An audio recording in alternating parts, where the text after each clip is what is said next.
কোরআনুল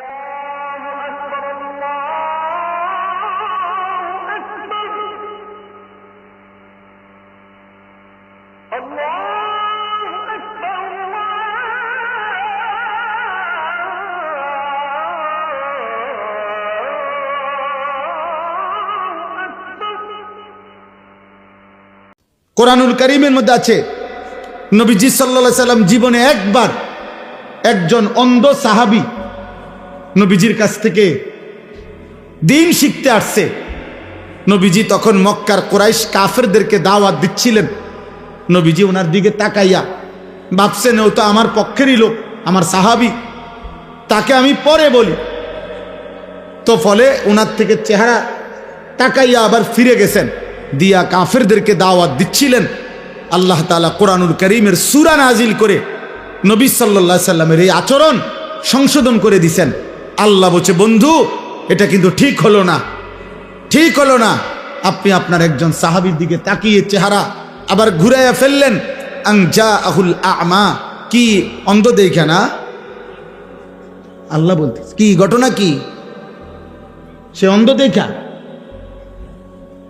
নবীজিকে বলতেছে, নবীজিকে, আপনার কাছে একজন অন্ধ আসছে, আপনি তাকে অন্ধ মনে করে ফেরত দিলেন, মূল্যায়ন করলেন না। কাজটা কি করলেন? ওরা যত মোটা তাজা হোক, ওরা তো বেঈমান। এ যত দুর্বলই হোক, এ তো ইমানদার।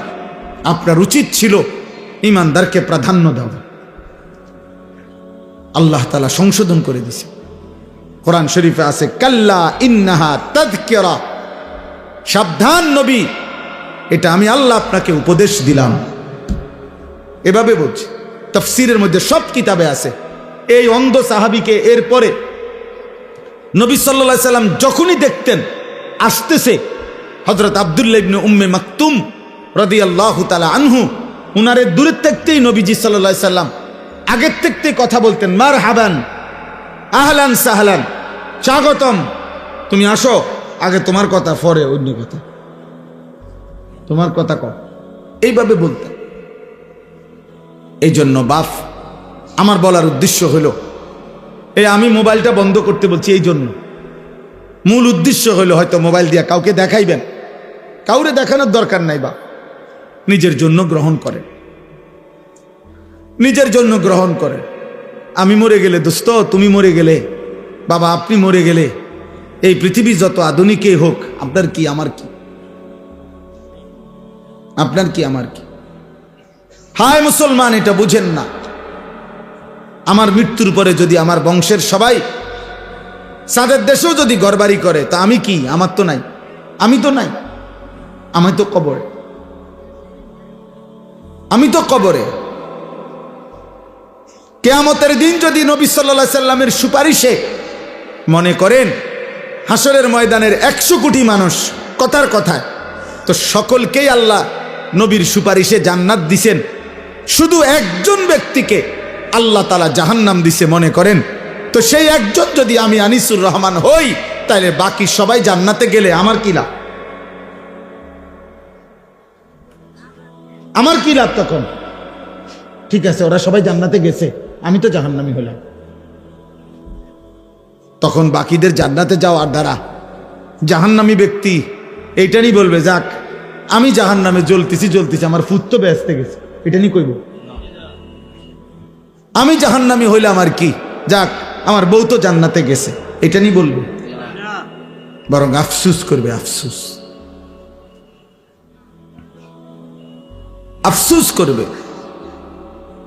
এই জন্য কোরআনুল কারীমের মধ্যে আল্লাহ তাআলা বলছেন, ইয়াউমা তুকাল্লাবু ওয়ুজুহ, জাহান্নামী বান্দা কিয়ামতের দিন জাহান্নামের আগুনে তোমাদের গাল, তোমাদের চেহারা, কড়াইয়ের উত্তপ্ত তেলের মধ্যে যেভাবে মাছ এই পিঠ ওই পিঠ করে ভাজে, খোদার কসম তোমাদের গাল, তোমাদের চেহারা জাহান্নামের আগুনের মধ্যে উলট পালট করে পোড়াইতে থাকবে।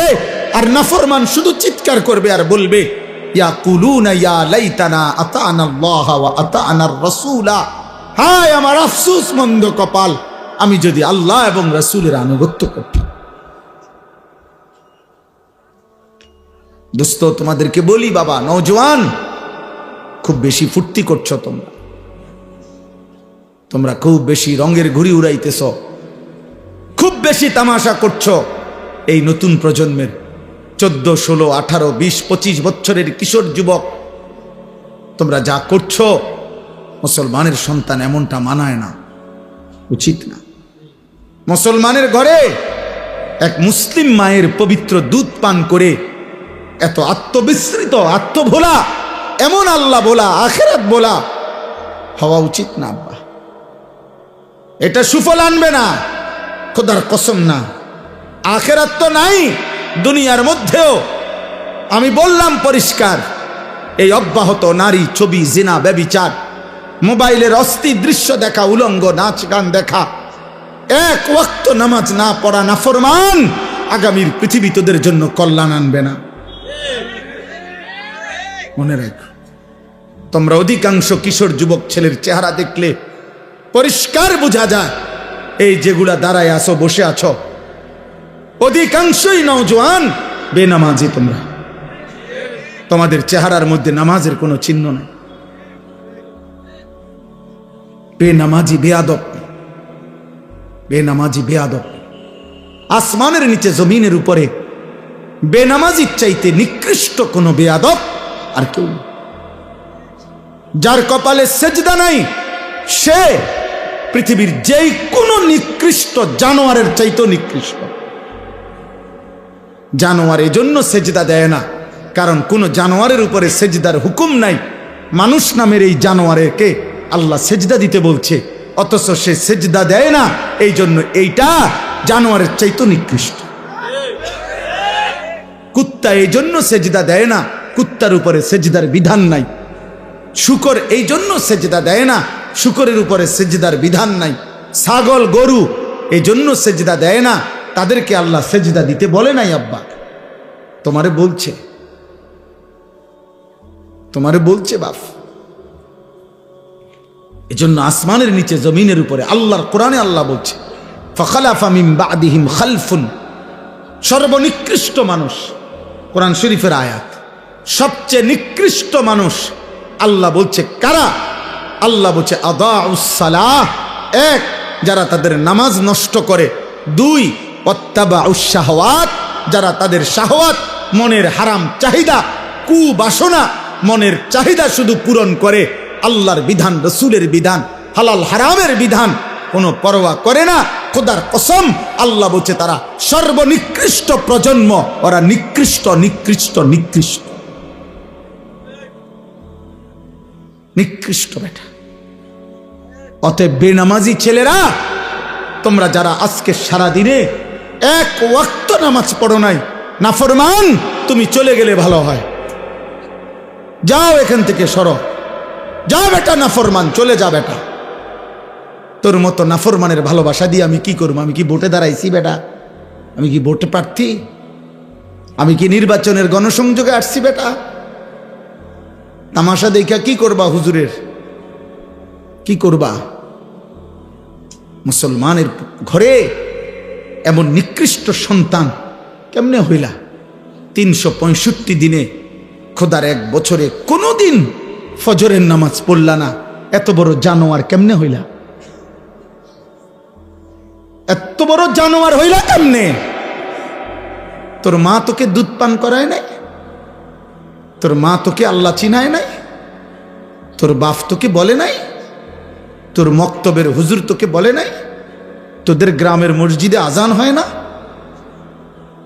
তোদের পাড়ায় মহল্লায় তোর সামনে আর কেউ নামাজ পড়ে না নাফরমান? তুই মুসলমানের ঘরে ঘুমাস না বেটা? তোর কোনো অভিভাবক নাই বেটা? হ্যাঁ, সিনেমার ওই নর্তকী তোর অভিভাবক বেটা? মোবাইলের ওই উলঙ্গ নারী, ফুটবলের খেলোয়াড়, ক্রিকেটের খেলোয়াড়, ইউরোপ আমেরিকার কোন বেঈমান? বলো আব্বা। জন্ম মুসলমানের ঘরে, চুল রাখলা কেন বেঈমানের মতো করে? তোর আব্বা ভুলে গেলি কেন বেটা? এই নাফরমান, বাপ ভুলে গেলে তার পরিচয় থাকেনি বেটা। বল বেটা, একটা ছেলে বল, এই চুল কার মতো রাখছ বেটা? মাথা নোয়াইলে কি হবে বেটা? মুসলমানের ঘরে জন্ম নিছো কিনা বেটা, দাঁড়ায় বল বেটা। অপদার্থ মুশরিক বেঈমানের মতো কোন ইহুদি বেঈমান, কোন খ্রিস্টান বেঈমান, কোন মুরতাদ, কোন আল্লাহর দুশমন, কোন বেঈমানের মতো চুল রাইখা মুসলিম পরিচয় দাও কোন লজ্জায়, কোন শরমে বেটা, কোন শরমে? ছি ছি ছি বেটা, ছি। সেজদাবিহীন কপাল যাদের, তোদের কপালে থুতু মারলাম, থু তোর কপালে, থু তোর কপালে থুতু দিলাম। তুই রবের দুশমন, ইসলামের দুশমন, আল্লাহর দুশমন। আমার নবী সাল্লাল্লাহু আলাইহি সাল্লামের 23 বছরের চোখের পানির কোনো কদর করলা না। আমার নবীর তায়েফের প্রতি ফোঁটা রক্তের কোনো কদর করলা না। আমার নবীর উহুদের ধান ধান শহীদ করা রক্তের কোনো কদর করলা না। যে নবী আমার পেটে পাথর বাঁধছে উম্মতের জন্য ক্ষুধার কষ্টে, হাসরের ময়দানে তিনি জিজ্ঞেস করবে, উম্মত তুই কি শুনুস নাই উম্মত, আমি না তোর জন্য তায়েফে এত রক্ত ঝরাইছি।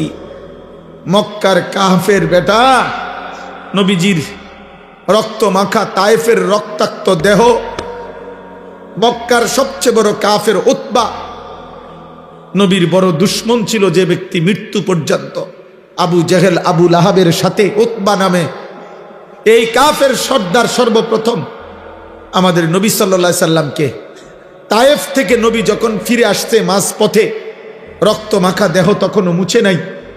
খোদার কসম কিতাবে আছে এই উতবা নবীকে দেখছে প্রথম এই কাফের সর্দার।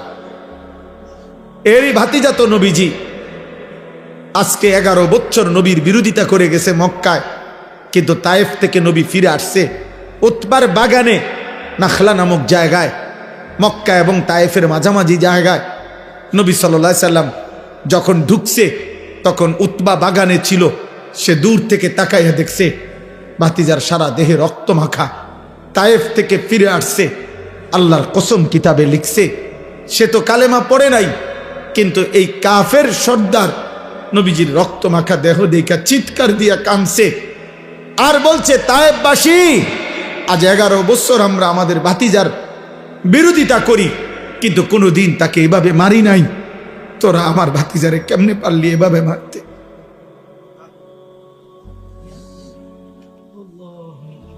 আমার ভাতিজারে কেমনে মারলি? আমার এতিম ভাতিজারে কেমনে মারলি? আর তোদের চেহারা দেখে কি মনে হয় আব্বা? কার মতো চুল রাখলা? অধিকাংশ ছেলে দাঁড়াইলে যদি জিজ্ঞাসা করেন যে সারাদিনে একবার পেশাব করে পানি নিছনি, নাফরমান বলবে না। টয়লেট পেপার চিনুনি না, আল্লাহকে একটা সেজদা দিছুনি না। সারাদিন সারা রাত মোবাইলে শুধু নারী ছবি, উলঙ্গ দৃশ্য, অশ্লীল জিনা ব্যভিচারের দৃশ্য। আহা, নারী ছাড়া লজ্জাস্থান যারা, তার জীবনের আর কিছু নেই। তার জীবনের একটাই যে লজ্জাস্থান যে একটা আছে, এটার চাহিদা পুরো। একটা পেশাবের রাস্তার কাছে এই কাপুরুষ হেরে গেছে। এই কাপুরুষ পেশাবের রাস্তার কাছে হেরে গেছে। এই কি যুদ্ধ করবে? এই ইসলামের জন্য কি করবে? এ তো সামান্য পেশাবের রাস্তার শাহওয়াত, লজ্জাস্থানের চাহিদা। এর জন্যই এই সারাদিন রাত নারী দেখে, ছবি দেখে, উলঙ্গ দৃশ্য দেখে। এ কি খাবারের চাহিদা পূরণ করে এটা দিয়া? তৃষ্ণার চাহিদা পূরণ করে এটা দিয়া? শরীরের মধ্যে সুস্থতা আনে এটা দিয়া? ভিটামিনের জন্য এটা? তো কি চাচা বলে? তার লজ্জাস্থানের চাহিদা। আর কি? তাইলে বেটা কাপুরুষটি বেটা পেশাবের রাস্তার কাছে হারিয়ে গেছ। তোর মতো আকামলা দিয়া পৃথিবীতে হবে কি বেটা? বল বেটা।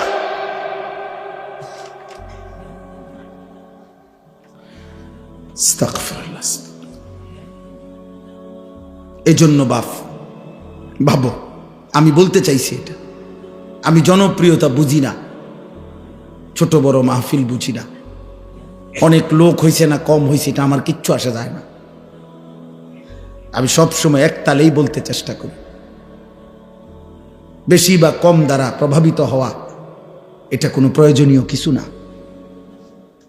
নবী সাল্লাল্লাহু আলাইহি ওয়াসাল্লাম বলছেন, ফাওয়াল্লাহি লা আন ইয়াহদিয়াল্লাহু বিকা রাজুলান ওয়াহিদান খায়রুন লাকা মিন হুমুরিন নাআম।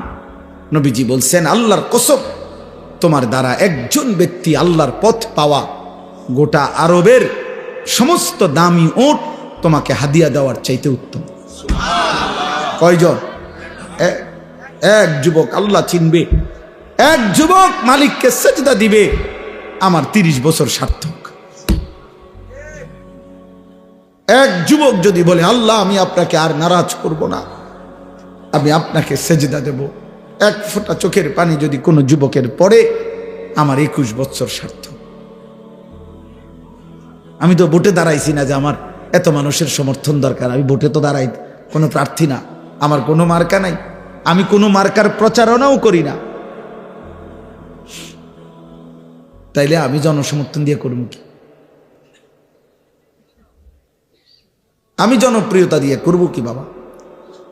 চলেন আর অল্প একটু সময় কোরআনুল কারীমের যে কয়েকটা আয়াত আমি পড়ছি সংক্ষিপ্ত তর্জমা শুনেন, আল্লাহ বরকত দেবে ইনশাআল্লাহ।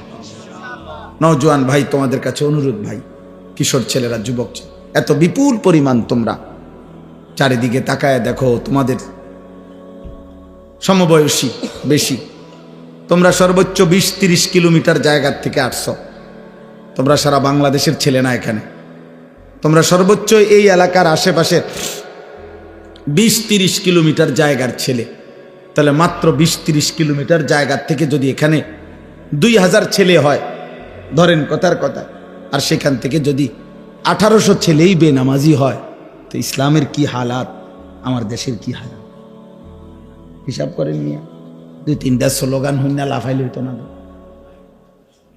বুঝেন না হিসাবটা? আমি হিসাব নিলাম, এরা সারা বাংলাদেশ থেকে আসছে, এনে কি পার্বত্য চট্টগ্রাম থেকে আসছে? তাহলে এরা এই সীমাবদ্ধ একটি এলাকার 30 কিলোমিটারের ছেলে মনে করেন, তো এই 30 কিলোমিটারের ছেলে যদি 2000 হয়, আচ্ছা তোমরা 30 বছরের নিচে যাদের বয়স, তোমরা হাত তোলো তো, তোলো তোলো, দেখেন মাশাআল্লাহ, দেখছেন বুড়া মানুষ কো, আমার চাচা সারাদার বুড়া মানুষ দেখি না, মাশাআল্লাহ, হাত নামাও, হাত নামাও। তাইলে বাবা শুনো না, আমার কথা হইলো আত্মতৃপ্তিতে ভুগলে হবে না, সময় এখন হিসাবে, এখন কি করা দরকার? হিসাব করা দরকার, হিসাব করা দরকার বাবা, আত্মতৃপ্তিতে ভুগলে হবে না। মানে এই হুজুরের এখন শ্রোতা বেশি, তো কিছে, এটা কোনো আত্মতৃপ্তির কিছু না। স্লোগান দিছে, উড়াইয়া লাইছে হুজুরে, যেই স্লোগান দিছে না, এটা কিছু না, এটা কিছু না, হিসাব করা দরকার। একটা যুবক ছেলে ভাই, তোমার কাছে আমার অনুরোধ, একজন তোমার কাছে বললাম, তুমি তোমার এলাকার এতগুলো ছেলের দিকে তাকাইয়া দেখো নামাজি কয়জন। তাহলে একটি দেশের 92% মুসলমানের বাংলাদেশে, প্রায় 12-14 কোটি মুসলমানের বাংলাদেশে যদি 30 কিলোমিটার জায়গার 2000 ছেলে, তার থেকে যদি 1800 ছেলেই নামাজ না পড়ে, তাহলে এইভাবে প্রতি 30 কিলোমিটার দৈরা গোনেন সারা বাংলাদেশের, তাহলে নামাজি কই? নামাজি বিহীন কই? তো সেজদা বিহীন ইমানের শক্তি আসবে কোত্থেকে? সেজদা বিহীন আল্লাহর জন্য জীবন দেওয়া অকাতরে দেশের জন্য, ইমানের জন্য এই হিম্মত সেজদা বিহীন আসবে না। স্লোগান দেওয়া যাবে, শহীদ শরীফ ওসমান হাদি রাহমাতুল্লাহ আলাইহি, এই ইমানদার যুবক, 33 বছরের যুবক, সে বারবার বলছে আমি শহীদের মৃত্যু চাই, আমি প্রথম কাতারে সর্বপ্রথম গুলিবিদ্ধ হতে চাই। সে বলেছে সে দেশের জন্য আমি আমার শেষ রক্তটুকু দিতে চাই। এই যুবক ইমানদার ছিল, 5 ওয়াক্ত নামাজ পড়তো প্রতিদিন, খোদার কসম সে ফজরের নামাজ জামাতে পড়তো। তার বাবা আলেম ছিলেন, সে নিজে হাফেজে কোরআন ছিল, ফজরের নামাজের জন্য ক্যাম্পেইন করত, বন্ধুদেরকে উঠাইতো, ফজরের নামাজ সহ 5 ওয়াক্ত নামাজ জামাতে পড়তো। যেদিন গুলিবিদ্ধ হয়েছে সেদিন সে জুমার নামাজ পড়েই এই প্রথম ঘর থেকে, মসজিদ থেকে ফিরছিল, তো এরপরে গুলিবিদ্ধ হয়েছে। আমার বন্ধু এই যুবক আল্লাহর কোরআন পড়তে পারত বিশুদ্ধ, রসুলের হাদিস পড়তে পারত বিশুদ্ধ, তার মা পর্দানশীন, তার স্ত্রী পর্দানশীন, তার ভাই বড় আলেম, তার বাবা বড় আলেম, সে নিজে হাফেজে কোরআন, সে আগে মাদ্রাসায় পড়ালেখা করছে। আল্লাহ তাআলা এই জন্য বলছে, যুবক দেশপ্রেমের কথা তো অনেকেই বলে, মাতৃভূমির কথা তো অনেকেই বলে, রাজনীতির লম্বা লম্বা স্লোগান, বক্তৃতা, বিবৃতি অনেকেই তো মারে, কিন্তু আমি আল্লাহ তোর কলিজায় ঈমানও দেখলাম, দেশপ্রেমও দেখলাম, দুইটা আমি একসাথে গ্রহণ করে। তুমি হাদি চেয়েছিলে মাত্র 500 ভোট, সে বলেছিল এইবার আমি প্রার্থী হয়ে মাত্র যদি প্রথমবার 500 ভোট পাই তাইলেই আমি ভাগ্যবান মনে করব। আর শাজিমের মালিক আল্লাহ বলে, তোর ফজরের সেজদার বদৌলতে আমি আল্লাহ 18 কোটি মানুষের সমর্থন তোকে দিয়ে দিলাম, যা। সে চেয়েছে 500 সমর্থন, আল্লাহ বলছে যা 18 কোটি মানুষের সমর্থন যুবক তোমার জন্য দিলাম। কত হাফেজ, কত আলেম, কত মুফতি, কত মুহাদ্দিস, কত ফকি, কত পীর, কত বুজুর্গ, কত আউলিয়া, কত হাফেজে কোরআন, তালেবে ইলম, 90 বছরের বুড়া, 4 বছরের বাচ্চা, সবাই এই ইমানদার যুবকের জন্য অঝরে চোখের পানি ফেলে কাঁদছে। কাঁদছে কিনা বলো ভাই? আজকে আমি তার কবর জিয়ারত করছি, আজ আমি তার কবর জিয়ারত করে আসছি 11টা সাড়ে 11টার দিকে। আপনার তখন আরেকটু পরে আপনার তখনও দেখছি অজস্র মানুষ তার কবর জিয়ারত করতেছে। যেই দাঁড়ায় রয়েছে আমি তাকায় দেখলাম সব কাঁদতেছে, সব কাঁদতেছে, সবাই কাঁদতেছে। আমার ভাই তার তো ব্যাপক কোনো দীর্ঘদিনের রাজনীতি করে নাই, কোনো টাকা পয়সা খরচ করে নাই, কিন্তু তার মধ্যে ইখলাস ছিল, ইমানের মধ্যেও বিশুদ্ধতা ছিল। দেশপ্রেম বলতে যা বলছে, স্বাধীনতা, সার্বভৌমত্ব, আজাদির কথা, মাতৃভূমির স্বাধীনতার কথা, নিরাপত্তার কথা, সে ভারতীয় আধিপত্যবাদের বিরুদ্ধে সে একাই বলেছে। যদি কেউ না বলে আমার প্রতি ইঞ্চি জমিন আমার সীমান্তের হেফাজতে, আমি হাদি একাই বলে যাব। সে প্রমাণ করেছে আমি হাদি একাই বাংলাদেশ। হ্যাঁ, কেউ না থাকুক আমার, আমি বলেই যাব, আমি বলেই যাব। এই জন্য আল্লাহ তাআলা এত কোটি মানুষের চোখের পানি তার জন্য ঝরাইছে যুবক। এই জন্য যুবক ভাই তোদেরকে বলি, মরিলে এমন মরা ময়ূর, বাঁচলে এমন বাঁচা বাইছু। যে মরণে চোখের পানি ঝরে, যে মরণে হাফেজ কাঁদে, আলেম কাঁদে, যে মরণে ইমাম কাঁদে, মুয়াজ্জিন কাঁদে, যে মরণে মুফতি কাঁদে, পীর কাঁদে, বুজুর্গ কাঁদে, সবাই কাঁদে, এমন মরাই ময়ূর। নারী দেখতে দেখতে ময়ূর না, ছবি দেখতে দেখতে ময়ূর না, আব্বা উলঙ্গ নাচ দেখতে দেখতে ময়ূর না, সেজদাবিহীন আল্লাহর নাফরমানি করে করে যদি মরে যাও আব্বা, তওবা না করো, আল্লাহ যদি মাফ না করে, খোদার কসম আখেরাত তো মিলবেই না। দুনিয়া, এই নাফরমান সন্তান মনে রাখিস আব্বা, দুনিয়া কোনো জানোয়ার তোকে স্মরণ করবে না। মানুষ তো দূরে থাক, নাফরমানকে পৃথিবী মনে রাখে না, পাপীকে পৃথিবী শ্রদ্ধা করে না, দুনিয়া নাফরমানকে সম্মান করে না। দুনিয়া ভোগ করা যায়, দুনিয়া ফেরাউনও ভোগ করছে, কিন্তু আজকে কোনো মানুষ পৃথিবীতে ফেরাউন এই নাম কোনো কুত্তার নামও রাখে না, নমরুদ এই নাম কোনো মানুষ কুত্তার নামও রাখে না, আবু জাহেল এই নাম কোনো মানুষ, আমার নবীর এই দুশ্মনের নাম কোনো কুত্তার নামও কেউ রাখে না। আবু লাহাব আমার নবীর এই দুশ্মনের নাম পৃথিবীর মানুষ কোনো কুত্তার নামও রাখে না। নাফরমানের নাম থাকে না। এ বাতে খাইতে বা এ বেডি সাইবারি, হ্যাঁ চা, অসুবিধা কি? দেখো নর্তকী, দেখো জিনাবে বিচারের দৃশ্য দেখো, নিজের হাত নিজের লজ্জাস্থানে নাপাক ব্যবহার করে নাপাক করো, বীর্যপাত হচ্ছে, অস্থিরতা করছো, নিজের শরীর নাপাক। হ্যাঁ, একদিন দেখবা আর ঘুম ভাঙ্গে না, একদিন দেখবা চোখ বন্ধ হয়ে গেছে, এই চোখ আর খুলবে না, আর খুলবে না, আর খুলবে না। সেদিন বুঝবা স্বার্থপর এই দুনিয়া কাউকে মনে রাখে না, কাউকে না, কাউকে না, কাউকে মনে রাখে না। আমি অনুরোধ করলাম 1450 বছর আগে এক যুবক, কৃষ্ণাঙ্গ ছিল, কালো, হাবশি, গোলাম, কৃতদাস, কালো চেহারার, কিন্তু আল্লাহকে রাজি করে গেছে। 5 ওয়াক্ত নামাজের সেজদা দিছে। আমার নবী সাল্লাল্লাহু আলাইহি সাল্লামের ভালোবাসা কলিজার মধ্যে ভরা ছিল। আরশে আজিমের মালিক বলছে, আল্লাহ বলছে আমি তোকে গ্রহণ করলাম। তো 1450 বছর পরেও পৃথিবীর লক্ষ কোটি ইমানদারের সন্তানের নাম বেলাল। বেলাল দেশে দেশে, বেলাল পৃথিবীর প্রান্তে প্রান্তে। বেলালের কোনো দেশ নাই, বেলালের কোনো সীমান্ত নাই। বেলাল পৃথিবীর এই প্রান্তে, বেলাল পৃথিবীর ওই প্রান্তে, সর্বত্র।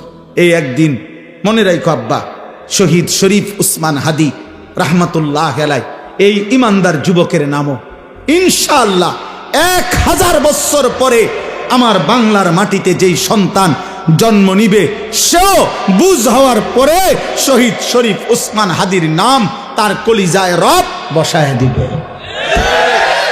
1000 বছর পরের প্রজন্ম তাকে চিনবে, মনে রাখো। এই পৃথিবীর তৃতীয় উসমান, উসমান হাদি, যে পৃথিবীতে সোনার অক্ষরে যার নাম লিখে গেল, তৃতীয় উসমান সে। প্রথম উসমান, উসমান ইবনে আফফান, ইসলামের তৃতীয় খলিফা।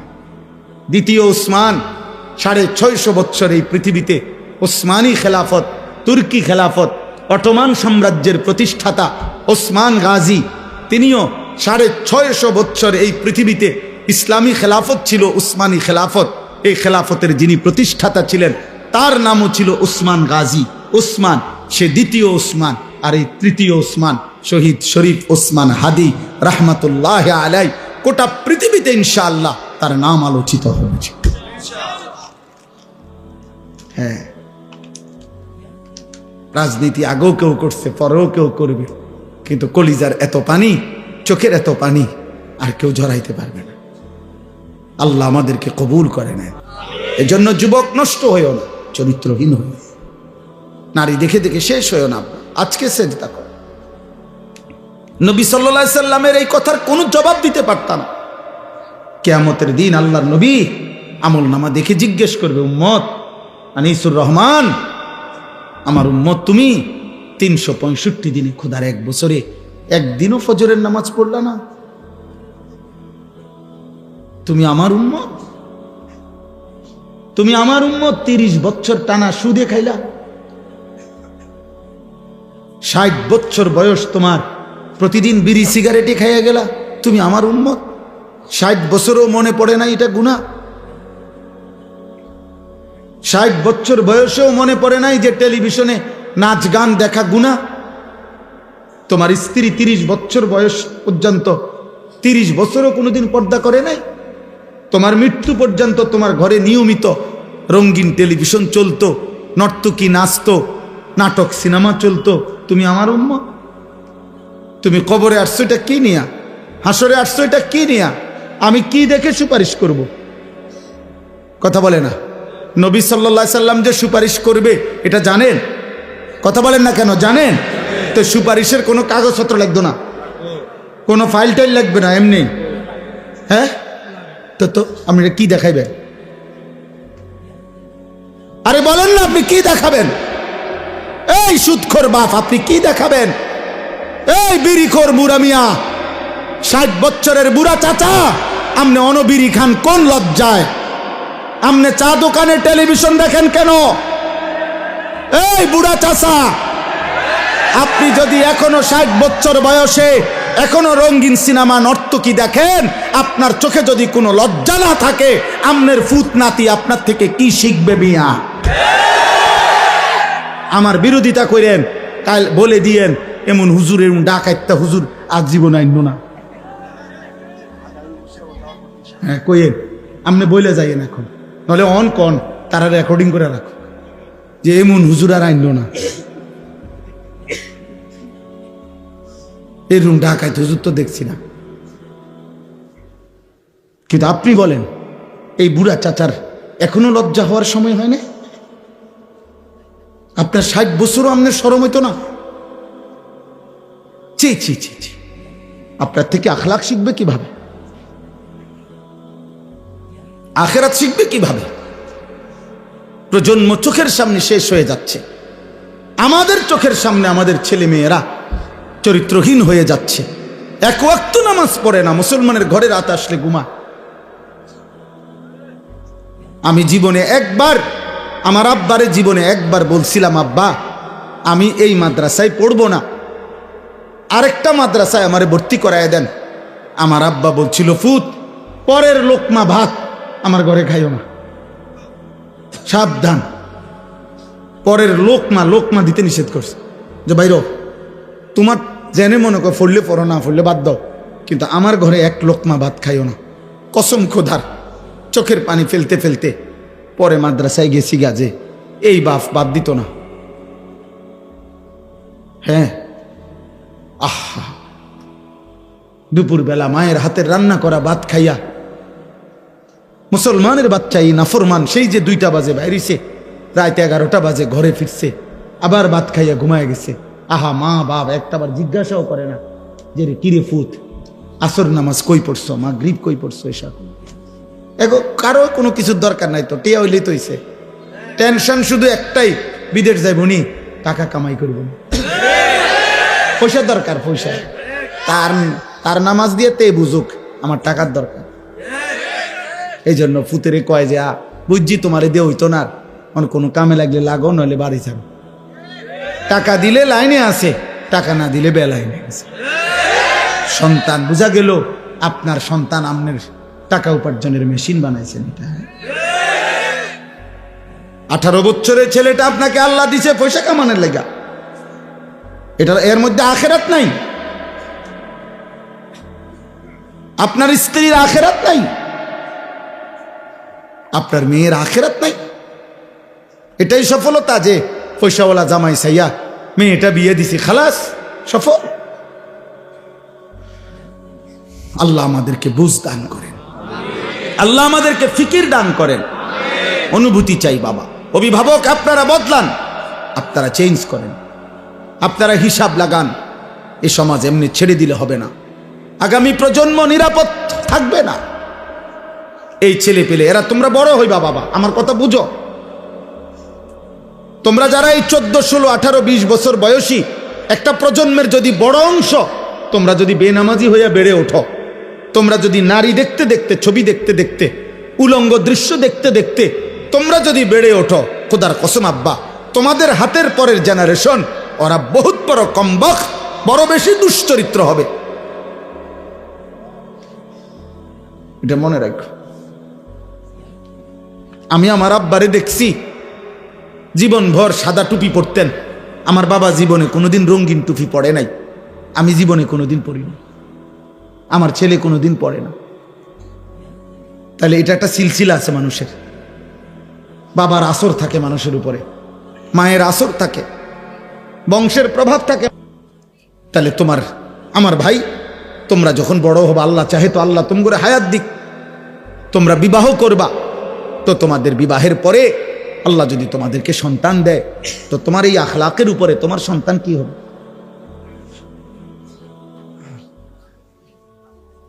বলো ভাই।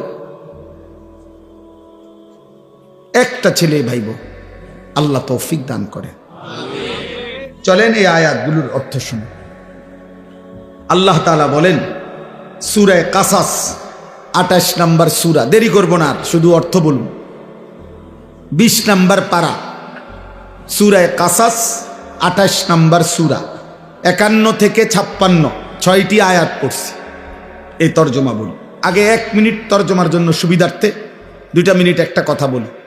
আমাদের নবী সাল্লাল্লাহু আলাইহি ওয়াসাল্লাম, ওনার সাহাবারা, নবীজি সহ প্রকৃত বড় যেই হিজরত করছেন সেটা হলো মক্কা থেকে মদিনা। কোথায়? কিন্তু এর আগে সাহাবারা নবীজির নির্দেশে আরেকটি হিজরত করছিলেন, সেটা হলো মক্কা থেকে আবিসিনিয়া, হাবাসা, আবিসিনিয়া এলাকা। ওইখানকার বাদশাহ ছিল বাদশাহ নাজ্জাশী, যিনি খ্রিস্টান ছিলেন, এবং তার উজির সভাসদ তারাও ছিল খ্রিস্টান। ওইটা খ্রিস্টান অধ্যুষিত এলাকা ছিল। বর্তমান মানচিত্রে এটার নাম হলো ইথিওপিয়া। আমার যে দেখাইছিলেন একজন, না হ্যাঁ, আল্লাহর ঘরে একজন মৌলানা দেখছিলাম আমরা, ইথিওপিয়ার আলেম।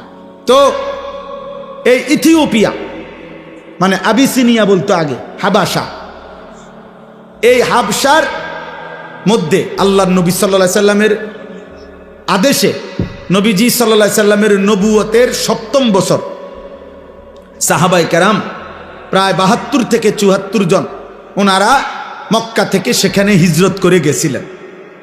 তো তারা যখন, আমি সংক্ষেপে বলতেছি, তারা যখন হিজরত করে চলে গেছে মক্কা ছেড়ে ওই এলাকায়, এই খ্রিস্টানদের এলাকায় নিরাপত্তার জন্য, ওই বাদশাহ খুব ন্যায়পরায়ণ ছিল, এই নাজ্জাশী বাদশাহ। তো মক্কার 2 জন কুরাইশ নেতা, কাফের নেতা মক্কায়, তারা ওই আবিসিনিয়ায় গেছে নাজ্জাশী বাদশার কাছে অভিযোগ নিয়ে যে আপনার এলাকায় আমাদের এলাকার থেকে কিছু দুষ্কৃতিকারী, কিছু মনে করেন চোর ডাকাইতের মতো কইল আর কি, বা কিছু খারাপ চরিত্রের লোক আমাদের এলাকার থেকে ভাইগা আপনার এলাকায় এসে আশ্রয় নিছে, আপনি তাদেরকে আমাদের কাছে ফিরায় দেন, নয়তো আপনার এলাকার নিরাপত্তা শূন্যতা হবে। তো নাজ্জাশী বাদশাহ খ্রিস্টান, সে বলতেছে যেই আসুক আমি সরাসরি তার মুখ থেকে তাদের আত্মপক্ষ সমর্থনের সুযোগ না দিয়া আমি তোমাদের হাতে তুলে দেব না, বাইর করব না, ওরা কথা বলে রোক, আমি শুনি কি কইতে চায়।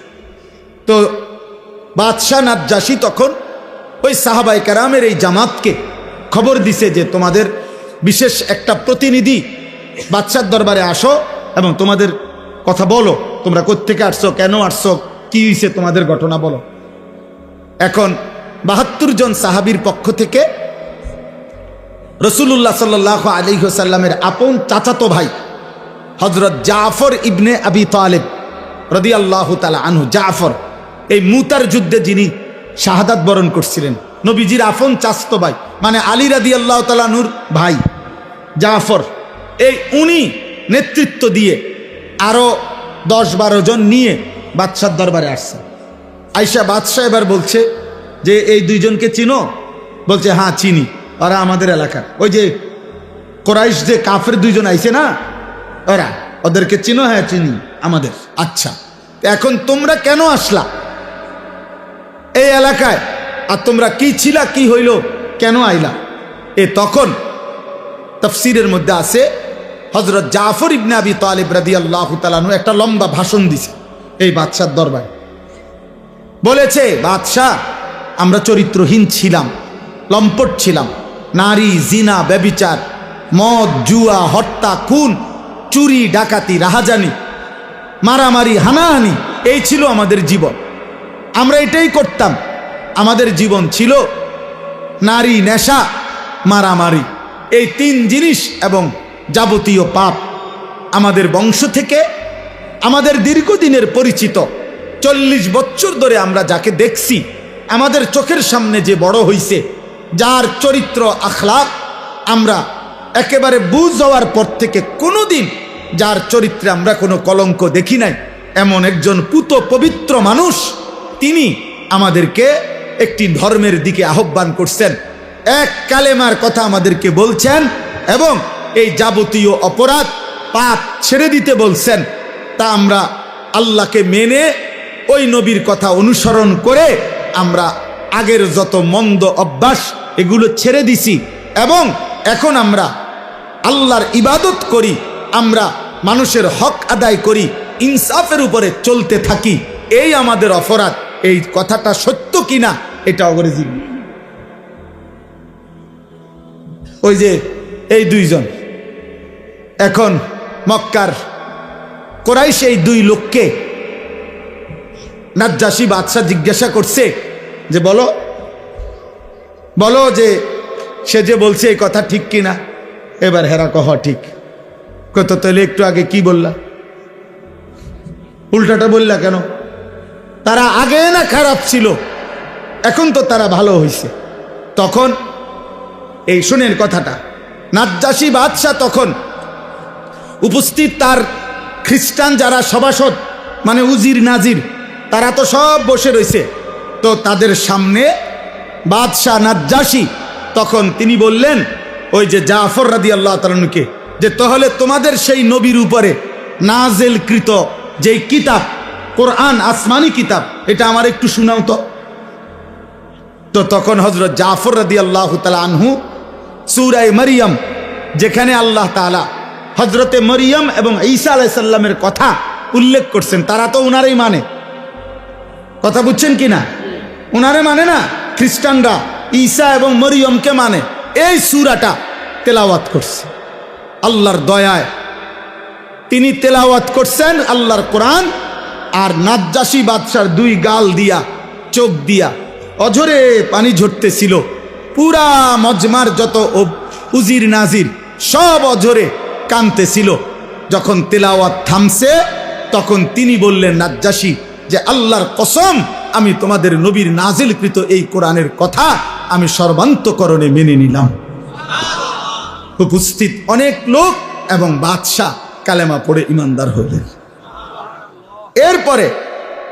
এরপরে আল্লাহর নবী সাল্লাল্লাহু আলাইহি সাল্লাম যখন নিজে সশরীরে মক্কা থেকে মদিনায় হিজরত করে গেলেন, মদিনায় হিজরতের 7 বছর পর 7ম হিজরিতে মদিনার ইহুদিদের সাথে সাহাবাদের নবীজির একটা চূড়ান্ত যুদ্ধ হয়েছিল, খায়বরের যুদ্ধ।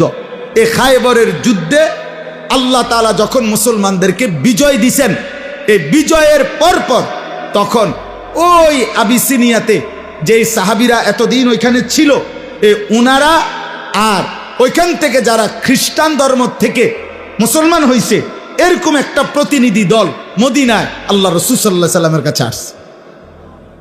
এখানে আসছে আর কি, মদিনায় এখন আসছে।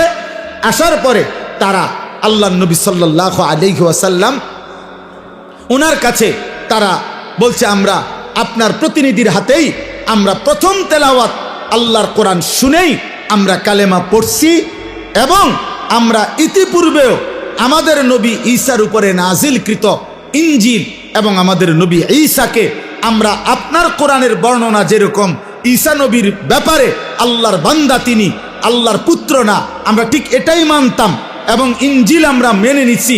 আবার আপনার কোরআনও মানলাম, আপনার উপরও আমরা ঈমান আনলাম। আমরা কারো সাথে মন্দ আচরণ করি না।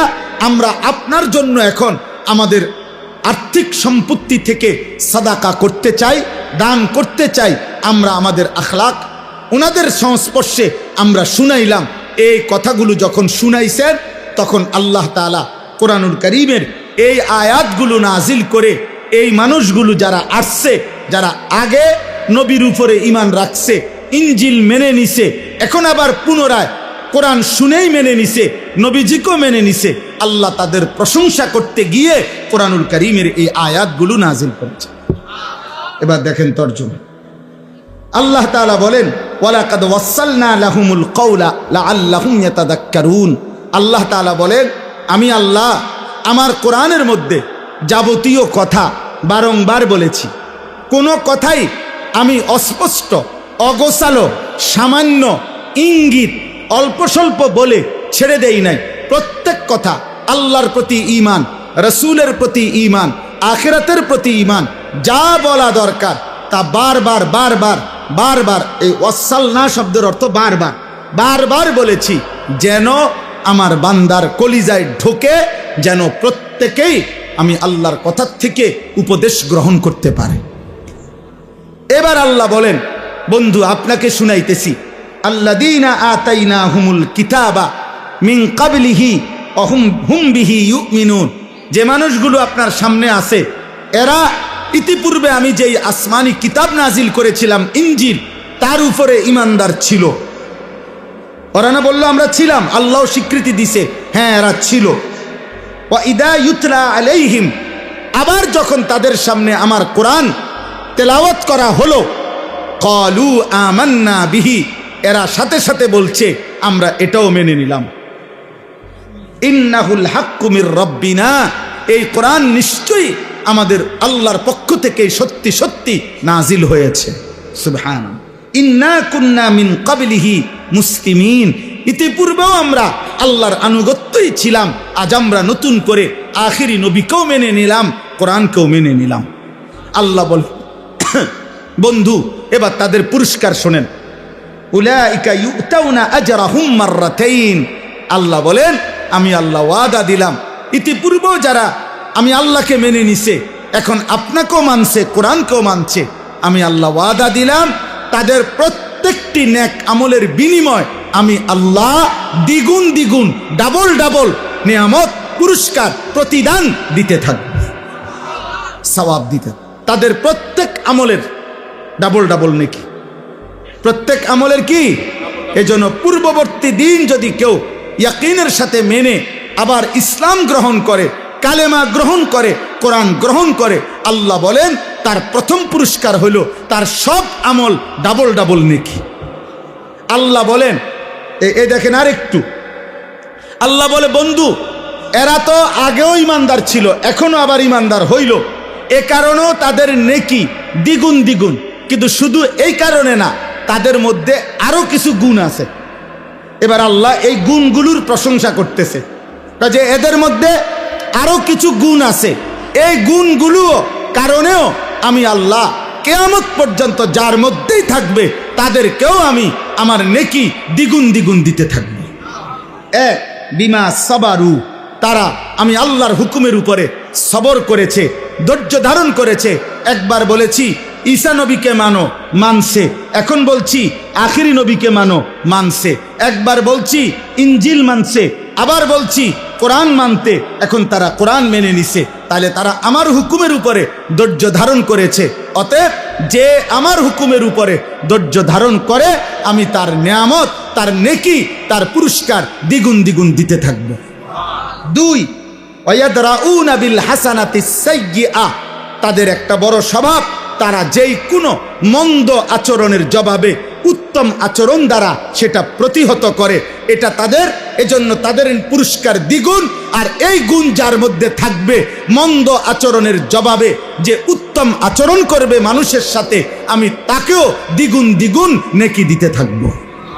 3 নাম্বার, ওয়ামিম্মা রাযাকনাহুম ইউনফিকুন, আমি আল্লাহর দেওয়া রিজিক থেকে তারা আমার পথে সাদাকা করছে, দান করছে, এ কারণে তাদের পুরস্কার দ্বিগুণ দ্বিগুণ।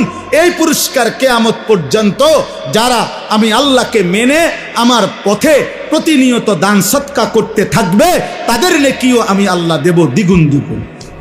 4 নাম্বার, ওয়া ইজা সামিউল লাগওয়া আরাজু আনহু ওয়া ক্বালু লানা আমালুনা ওয়া লাকুম আমালুকুম। আল্লাহ বলে তাদের একটা বড় বৈশিষ্ট্য, যেই কোনো বেহুদা কথা, বেহুদা কাজ, মন্দ কথা, গুনামিশ্রিত কথা, অশ্লীল কথা, বেহায়া কথা, অসভ্য কথা, নাজায়েজ কথা, হারাম কথার কোনো মজলিস পরিবেশ তারা যখনই দেখে শুনে, আরাজু আনহু, তারা তার থেকে সরে যায়। আর তাদেরকে গুনার এই কথার মধ্যে যদি যোগ দিতে বলে, ও আইও না, উদ্র বইও না, গপ মারি, গীবত করি, পরের গালিগালাজ করি, তারা বলে লানা আমালুনা ওয়া লাকুম আমালুকুম, তোমার কাজ নিয়ে তুমি থাকো, আমি আমার আল্লাহ নিয়ে আসি। সালামুন আলাইকুম, তোমার জন্য আল্লাহর কাছ থেকে শান্তি কামনা করছি, আল্লাহ যেন তোমাদেরকেও হেদায়েত দেয়। লা নাবতাগিল জাহিলিন, কোন জাহেল, মূর্খ, নাফরমান, পাপীর সঙ্গী আমরা হতে রাজি না। আল্লাহ বলে এটা তাদের আখলাক, এজন্য তাদের পুরস্কার দ্বিগুণ দ্বিগুণ কিয়ামত পর্যন্ত। আমার যে বান্দা ইমানদার, কিশোর তোমাদেরকে বলি, যুবক তোমাদেরকে বলি, বয়স্ক বাবা আপনাদেরকে বলি, আমাকেও বলি, পর্দার আড়ালের মা বোনকেও বলি, আল্লাহ বলছে যে মন্দ কথা, মন্দ কাজ, গুনার কথা, নাপাক কথা, নাজায়েজ কথা, হারাম কথা, গালিগালাজের কথা, অসভ্য কথা, বিশ্রী কথা, নোংরা কথা, কুফরি কথা, শিরকি কথা, নিফাকি কথা, বিদাতি কথা, কবিরা কথা, হারাম যত কথা, যত পরিবেশ, এখান থেকে যে অ্যাভয়েড করে চলে, আড়াল করে চলে, আল্লাহ বলে বান্দা তোর এই ধৈর্য সবরের কারণে তোর প্রত্যেক আমলের বদলা আমি দ্বিগুণ দ্বিগুণ দেব। সর্বশেষ আল্লাহ বলেন, হে নবী, শেষ কথা, আমি আপনাকে যা কিছু বলছি বন্ধু, আপনি তো বলবেন, পুরস্কার তো দিতে থাকবেন, দেব আমি। তবে একটা কথা বন্ধু মনে রাখবেন, আমার কথা, এই কোরআনের কথা, আখিরাতের কথা, কবরের কথা, আমার কালেমার দাওয়াত আপনি তো দিতে থাকবেন। তবে এটা শুধু মনে রাখবেন, চূড়ান্ত হেদায়েত শুধুমাত্র আমি আল্লাহর হাতে, কোনো মাখলুকের হাতে নেই। এজন্য বাপ, আমি যে কথাটা মাঝখান দিয়ে বলছি, আমি যদি মৃত্যু পর্যন্ত বলে যাই, আমাদের সমস্ত হুজুররাও যদি মৃত্যু পর্যন্ত বলে যায়, পৃথিবীর সব বক্তা, সব ওয়াইজ, সব পীর, সব বুজুর্গ একত্রে বলে গেল, মূলত পরিবর্তন, হেদায়েত, চূড়ান্ত হেদায়েত এটা কার হাতে? আল্লাহর হাতে। ইন্নাকা লা তাহদি মান আহবাবতা, হে নবী, আপনি একা চাইলে কাউকে হেদায়েত দিতে পারবেন না। ওয়ালাকিন্নাল্লাহা ইয়াহদি মান ইয়াশা, বরং আল্লাহ যাকে চান তিনি তাকে হেদায়েত দিবেন।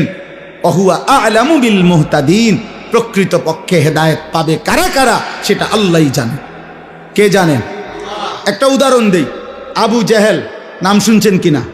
আবু লাহাব নাম শুনছেন কিনা? আবু বকর নাম শুনছেন কিনা? ওমর নাম শুনছেন কিনা? তো মনে করেন এই চারজন মানুষের নাম বললাম, চারজনই কুরাইশ, চারজন একই বংশের লোক, একই মহল্লার মানুষ, একই মক্কার মানুষ, নবী সাল্লাল্লাহু আলাইহি সাল্লামের আশেপাশে থাকে। এরা আল্লাহ তাআলার দায়িত্ব নিয়ে পেয়ে নবী সাল্লাল্লাহু আলাইহি সাল্লাম কালেমার দাওয়াত, ইমানের দাওয়াত আবু জেহেলকেও দিছে, আবু লাহাবকেও দিছে, আবু বকরকেও দিছে, ওমরকেও দিছে। কিন্তু আসমানওয়ালা রব আল্লাহ বলছে, বন্ধু আবু বকরকে আমি নিলাম, আবু জেহেলকে নিলাম না, ওমরকে নিলাম, আবু লাহাবকে নিলাম না। যদি বলেন এই দুইজনকে কেন নিলেন, আল্লাহ বলবেন আমার ইচ্ছা। যদি বলেন এই দুইজনকে কেন নিলেন না, আল্লাহ বলবেন আমার ইচ্ছা। কার ইচ্ছা? আল্লাহর ইচ্ছা। এই জন্য নওজোয়ান তোমাদেরকে বলি শেষ কথা, রাত গভীরে আব্বা মনে রাখো, তুমি ছাড়াও ইসলাম বিজয় হবে। হ্যাঁ, সেদিন আবু জেহেলকে ছাড়া, আবু লাহাবকে ছাড়াও ইসলাম বিজয় হইছে, কালেমার বিজয় হইছে, পৃথিবীময় আল্লাহর দ্বীন প্রচার হইছে। অতএব আমরা এতটুকুই শুধু যে আমরা বলি, আমাদের জিম্মাদারি এটাই, যত চিৎকারি করি, যত আহাজারি করি, যত চোখের পানি ফেলি, ফায়সালা কোথায়? কোথায়? খালাস। আমরা এই আশায় আছি যে ফায়সালা তো আসমানওয়ালা দিবে। অতএব মাহদী আসবে, দাজ্জাল বের হবে, ইসলামের বিজয় হবে, দাজ্জালের পতন হবে, ইহুদিদের পতন হবে, পৃথিবীময় ইসলামের খেলাফত উড়বে, কালেমার পতাকা উড়বে।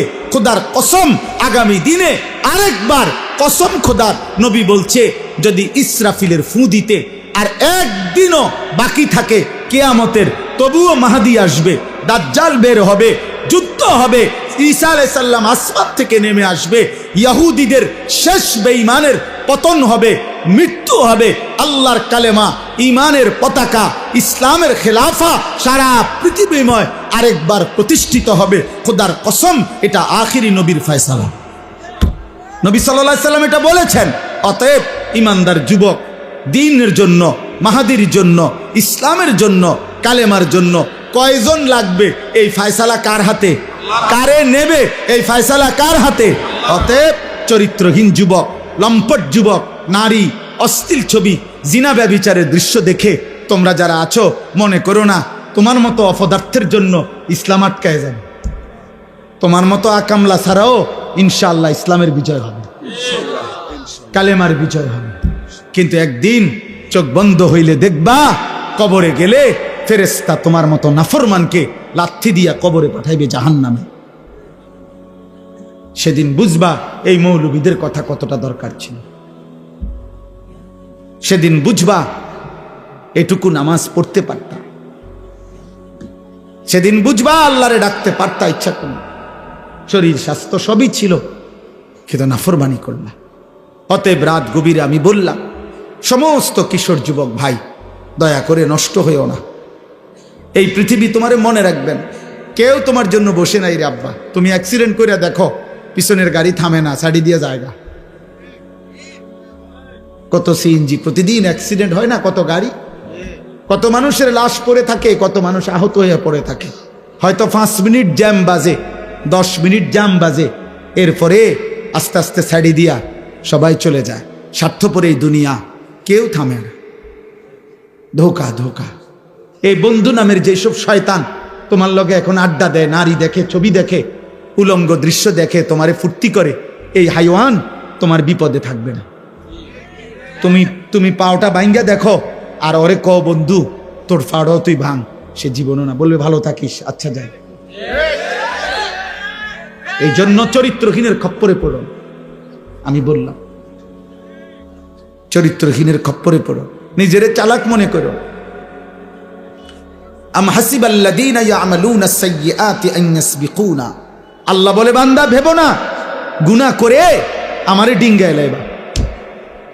আল্লাহ নিষেধ করছে, বান্দা পুলিশ, র্যাব, বিজিবি, আর্মি সব তুমি ফাঁকি দিবা, এই পৃথিবীর সব, কিন্তু আমারে ফাঁকি দিবা কেন? আমাকে ডিঙ্গাইবা কেন? অতএব বাপ, অনেক রাত হয়ে গেল, আমি সবার কাছে অনুরোধ করি, প্রিয় কিশোর, প্রিয় নৌজওয়ান, চোখের হেফাজত করো। নারী দেখো না, অশ্লীল ছবি দেখো না বাপ, উলঙ্গ ছবি দেখো না, মোবাইলের আসক্ত হয়েও না, নিজের হেফাজত করো। 5 ওয়াক্ত নামাজ পড়ো, ফজরের নামাজ কষ্ট করে হলেও জামাতের সাথে পড়ো। দেখবা ফজরের মুসল্লি যারা, আমি বলে গেলাম মাহাদির সৈনিক তারা। ফজরের মুসল্লি যারা দাজ্জালের বিরুদ্ধে লড়বে তারা। ফজরের মুসল্লি যারা বিশ্বময় কালেমার পতাকা উড়াবে তারা। এটা মাহাদির এবং ঈসার নেতৃত্বে দাজ্জালের বিরুদ্ধে, ইহুদিদের বিরুদ্ধে হাদিসের বক্তব্য হলো শেষ যুদ্ধ, চূড়ান্ত লড়াই ফজরের নামাজের পরে শুরু হবে। ফজরের মুসল্লিদেরকে সাথে নিয়ে মাহাদি এবং ঈসা যুদ্ধ শুরু করবে। আসরের নামাজের ভিতরেই, আসরের ওয়াক্ত হইতে হইতেই দাজ্জাল নিহত হবে এবং সমস্ত ইহুদি নিহত হবে, এবং আসরের ওয়াক্তে মাহাদি এবং ঈসার নেতৃত্বে মসজিদে আকসা বিজয়ের পতাকা, ইমানের পতাকা উড়বে, সারা পৃথিবীময় ইসলামের খিলাফা প্রতিষ্ঠা। হয় আমি দেখবো, নয় তুমি দেখবে, নয় আমার সন্তান দেখবে, কিন্তু আল্লাহ রাসূল সাল্লাল্লাহু আলাইহি সাল্লামের এই কথা বৃথা হবে। কোন জালেমের পতনের আগে কেউ বোঝে না কেমনে পতন, কেমনে পতন, কিন্তু যে সময় জায়গা সে সময় সবাই বোঝে যে এমনি যাইতে আছে। বোঝেন নাই?